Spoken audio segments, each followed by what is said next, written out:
Nah, ini dia.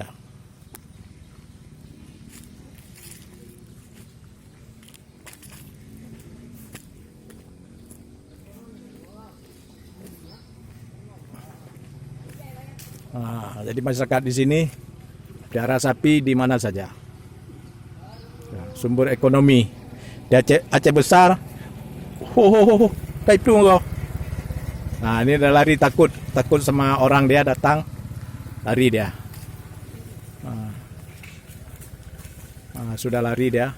Aceh besar memiliki sapi 80.000 ekor, merupakan budidaya sapi terbesar di Aceh.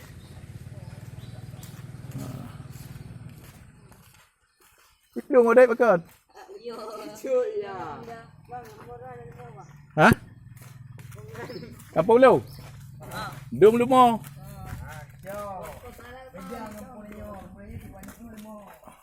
Ah, ini udah cip.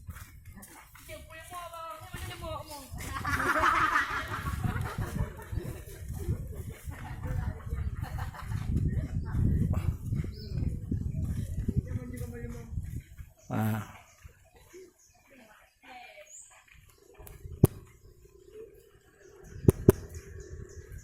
Ambil nah.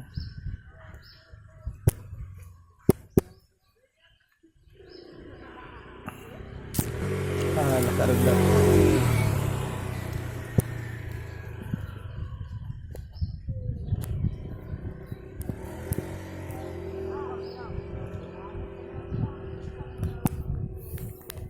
Aduh.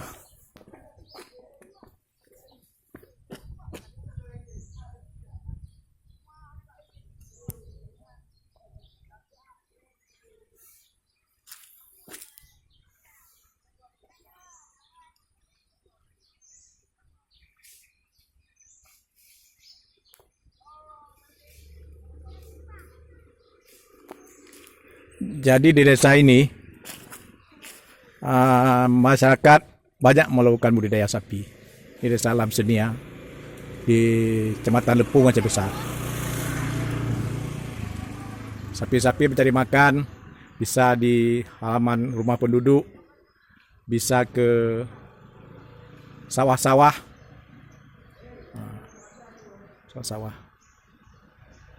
bisa ke rawa-rawa.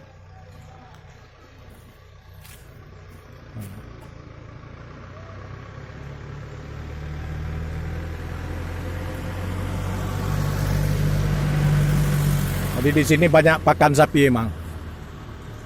Ini banyak hutan. Di sini banyak sumber daya untuk pakan sapi. Pakan sapi, pakan kambing, domba banyak di sini. Nah, ini nih hutan-hutan nih semua bisa menjadi pakan sapi. Jadi ini cocok untuk budidaya sapi desa ini. Lamsenia ini sangat cocok untuk budidaya sapi. Nah, ini sapi-sapinya. Ada yang sudah ke hutan. Ini desa yang dekat dengan gunung, dekat juga dengan laut. Merupakan desa